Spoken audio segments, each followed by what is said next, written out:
Christian Stan Hardener at Stanley Pringle, tiniraid ng Barangay Ginebra, kapalit ni Isaac Go at Stephen Holt. Pero bago ang balitang yan, pakisubscribe naman po ang aking munting channel, Ronda Toda, para updated po kayo sa aking mga sports balita. Nagulantang ang mundo ng PBA. Sa balibalita ngayon, napag-trade kay Stanley Pringle, Christian Stan Hardener, kapalit ni Isaac Go at Stephen Holt. Great move para sa Barangay Ginebra at Terra Firma Jeep ang nangyaring trade na to. Talaga makikinabang ang bawat team kasi talented talaga ang bawat player. Maaasahan nila ang bawat player sa kanilang mga mother team. Bagamat masakit para kay Christian Stan Hardener at Stanley Pringle na tinirade sila ng Barangay Ginebra papunta sa Terra Firma Jeep, ay wala talaga silang magagawa. Kasi sa mundo ng basketball ay walang pirmihan talaga. Walang pang matagalan.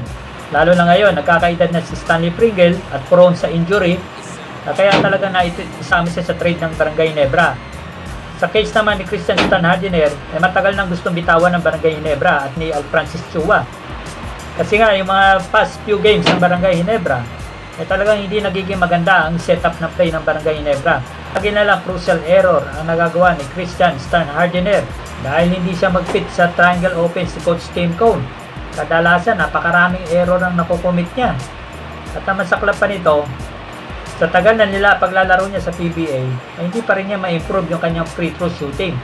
Napakababa ng kanyang percentage sa pagdating sa free throws.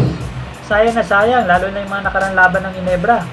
Kung naipapasok niya yung mga free throws niya, mga crucial free throws, sana may chance manalo ang Ginebra. Kaya naisip ng Barangay Ginebra na bitawan na si Christian Stan Hardener at hanapan ng magandang trade.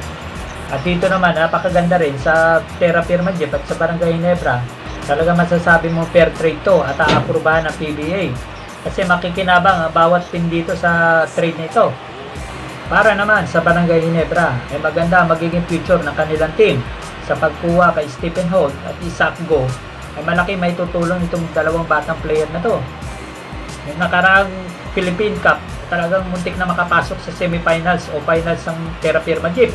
Hindi na lang sila pinalad na talunin ng San Miguel Beer, pero napakaganda na pinakitang performance ng Terra Firma Jeep sa tulong nila Stephen Holt at Isaac Go.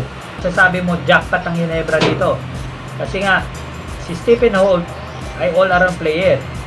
Malaki may tutulong ito sa Ginebra, lalo na sa pagdating sa offense. Kaya Isaac Go naman ay talaga maaasahan din ng Barangay Ginebra to kasi matangkad na to at mataas ang percentage sa outside shooting. Yan ang kagandahan kay Isaac Go. May tira sa labas. Ngayon, napabalik na si Justin Brownlee.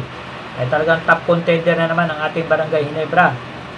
Kaya, para kay Christian Stan Hardener, Stanley Pringle, Isaac Go, at Stephen Holt, God bless po sa inyo lahat.